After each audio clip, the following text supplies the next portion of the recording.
तो 2025 में बिहार चुनाव होने वाले हैं और उसके ठीक पहले जो है बिहार की पूर्व मुख्यमंत्री और राजद नेता, राष्ट्रीय जनता दल की नेता जो हैं राबड़ी देवी, उन्होंने मैथिल भाषा के लोगों के लिए अलग मिथिलांचल राज्य की मांग कर दी है। उन्होंने इस मांग का समर्थन किया है। बिहार की 1 तिहाई आबादी जो है वो मैथिल भाषा बोलती है और मिथिलांचल की मांग जो है दशकों से चली आ रही है। पहली बार ऐसा माना जाता है कि अंग्रेजों के शासनकाल में जो है इसकी मांग उठी थी और बिहार की पूर्व मुख्यमंत्री राबड़ी देवी ने मैथिल भाषी लोगों के लिए जो है अलग राज्य की मांग की है और उन्होंने बिहार विधान परिषद में नेता प्रतिपक्ष राबड़ी देवी ने ये मांग उठाई। 2018 में भी जो है राबड़ी देवी इस मांग का समर्थन कर चुकी हैं।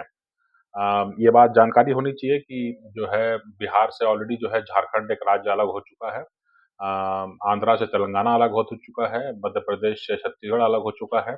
उत्तर प्रदेश से उत्तराखंड और जम्मू कश्मीर से लद्दाख अलग हो चुका है। अब जो है मिथिलांचल की बात कही जा रही है। उत्तर प्रदेश के बारे में भी जो है कई लोग ऐसा मानते हैं कि आज नहीं तो कल उसको 4 अलग-अलग राज्यों में जो है उसको प्रशासनिक व्यवस्था कर दी जाएगी और तमिलनाडु और महाराष्ट्र के बारे में भी इस तरह की बातें उठती रहती हैं गाहे-बगाहे, लेकिन 2025 के चुनावों को ध्यान में रखते हुए जो है ये मांग जो है काफ़ी मजबूत, काफ़ी एक गंभीरता से इसको लिया जा रहा है। तो राबड़ी देवी ने ये मांग ऐसे वक़्त पे उठाई है जब केंद्र सरकार ने हाल ही में मैथिली भाषा में संविधान का अनुवाद करवाया है। माना जा रहा है कि केंद्र सरकार ने जो पहल की है मैथिल भाषा के लोगों के लिए, उसको कहीं न कहीं काउंटर करने के लिए जो है राबड़ी देवी ने दोबारा जो है इस मांग को दोहराया है और बिहार के 38 में से 26 जिलों में लगभग 4 करोड़ लोग हैं जो मैथिल भाषा बोलते हैं। तो 38 में से 26 जिले। तो बिहार के अलावा झारखंड और नेपाल में भी कई हिस्से हैं जहाँ पर कि मैथिली भाषा बड़े पैमाने पर बोली जाती है। मैथिल भाषा को 2003 में संविधान की 8वीं अनुसूची में शामिल किया गया है। ये वाजपेयी सरकार का दौर था और 8वीं अनुसूची में 22 भाषाएँ हैं। 1902 में ब्रिटिश इंडिया ने सरकारी अधिकारी जॉर्ज जो ग्रियर्सन हैं ने भाषाओं पर आधारित एक सर्वे किया था। इस सर्वे में मिथिला के लिए अलग नक्शा बनाया गया था। साल 1912 में जब बंगाल प्रेसिडेंसी से अलग कर बिहार को बनाया गया, तो उस सर्वे के आधार पर मैथिल बोलने वाले ने मिथिला राज्य की माँग उठाई थी। तो ये अंग्रेज़ों के समय से जो है ये माँग है, लेकिन बहुत ज़्यादा जो है देश में इसकी गूंज नहीं सुनाई पड़ती है। ये भी जो है माना जाना चाहिए। तो अ अंग्रेज़ों ने जो है ये कहा कि इस माँग को जो है उन्होंने तत्काल ख़ारिज कर दिया था क्योंकि उनको ऐसा लगा कि जो है अगर मिथिलांचल बनाया गया तो आगे चलकर बिहार और उड़ीसा और मिथिला जो हैं वो बँट जाएँगे। तो 1921 में दरभंगा रियासत के महाराजा रामेश्वर सिंह ने अलग मिथिला राज्य की माँग उठाई थी। 1936 में बिहार से अलग होकर के उड़ीसा को अलग राज्य बना दिया गया, लेकिन मिथिला की माँग को नज़रअंदाज कर दिया गया। तो 1947 में आज़ादी मिलने के बाद 1950 से 56 के बीच में भाषा के आधार पर कई राज्यों का गठन हुआ, लेकिन अलग मिथिला को जो है फिर भी जो है अपना शेयर नहीं मिला, ऐसा माना जाता है। जो है 2008 में जो है जेडीयू के तत्कालीन प्रदेश अध्यक्ष श्रवण चौधरी ने भी कहा था कि उनकी पार्टी उत्तरी बिहार की 18 लोकसभा और 108 विधानसभाओं को मिलाकर मिथिला राज्य बनाने की पक्षधर है। उनका कहना था कि ये इलाका काफ़ी पिछड़ा है और अलग राज्य बनाकर इसका विकास किया जा सकता है। क्रिकेटर से बीजेपी सांसद बने कीर्ति झा आज़ाद ने भी उन 2015 में मिथिला राज्य बनाने की मांग की थी। उन्होंने इस मुद्दे को संसद में उठाया था। 2019 में बीजेपी के 3 नेताओं गोपाल ठाकुर दरभंगा से सांसद थे, अशोक कुमार जो मधुबनी से सांसद थे और संजय सरावगी जो दरभंगा से विधायक थे। उन्होंने भी मिथिला राज्य की मांग उठाई थी और उन्होंने चेतावनी दी थी कि सरकार से भीख माँगने के बजाय जो है उन्हों ज़ोर से जो है अपना प्रबल आवाज़ उठा कर के जो है मिथिला राज्य बनाया जाएगा।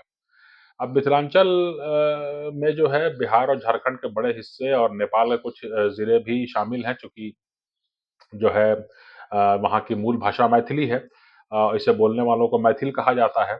मिथिलांचल के पूर्व में महानंदा नदी, दक्षिण में गंगा, पश्चिम में गंडकी और उत्तरी में हिमालय की तलहटी है, ऐसा माना जाता है। आज के समय में देखा जाए तो मिथिलांचल में बिहार के 38 में से 20 जिले शामिल हो सकते हैं, है ना? और इसमें दरभंगा, मधुबनी, सहरसा, मधेपुरा, सुपौल मधेपुरा जो है वो राबड़ी देवी के पति और पूर्व मुख्यमंत्री और पूर्व रेल मंत्री लालू यादव का जो है वो उनका गढ़ माना जाता है। तो दरभंगा, मधुबनी, सहरसा, मधेपुरा, सुपौल, बेगूसराय, कटिहार, अररिया, समस्तीपुर, मुजफ्फरपुर और पूर्णिया जैसे कुछ महत्वपूर्ण जिले भी शामिल होंगे। तो अलग राज्य बन सकता है क्या मिथिलांचल? इस पर अगर हम कुछ चर्चा करना चाहें तो किसी भी क्षेत्र को राज्य या केंद्र शासित प्रदेश बनाने का अधिकार सिर्फ केंद्र सरकार के पास है। अभी हाल में जो है जम्मू कश्मीर से लद्दाख उन्होंने अलग किया, जम्मू कश्मीर को जो है राज्य से उन्होंने यूनियन टेरिटरी बना दिया, जिसकी काफ़ी आलोचना भी हुई। तो जब किसी क्षेत्र को अलग राज्य बनाया जाता है तो सबसे पहले वहाँ की विधानसभा में इसे लेकर प्रस्ताव पास होना ज़रूरी है। इस प्रस्ताव को फिर राष्ट्रपति के पास भेजा जाता है, इसके बाद केंद्र सरकार इस पर कदम उठा सकती है। जब किसी नए राज्य का गठन किया जाता है तो नाम बदला जाता है, उससे जुड़ा बिल संसद में लाया जाता है, संसद में आने के बाद में राष्ट्रपति प्रभावित क्षेत्र के पास राज्यों के पास भेजते हैं और उनकी राय माँगते हैं। राज्यों को इस बिल पर अपनी राय देने के लिए 6 हफ्ते का समय मिलता है और तो अनुच्छेद 3 के तहत राज्य की सीमा और नाम बदलने का अधिकार भी केंद्र सरकार के पास है।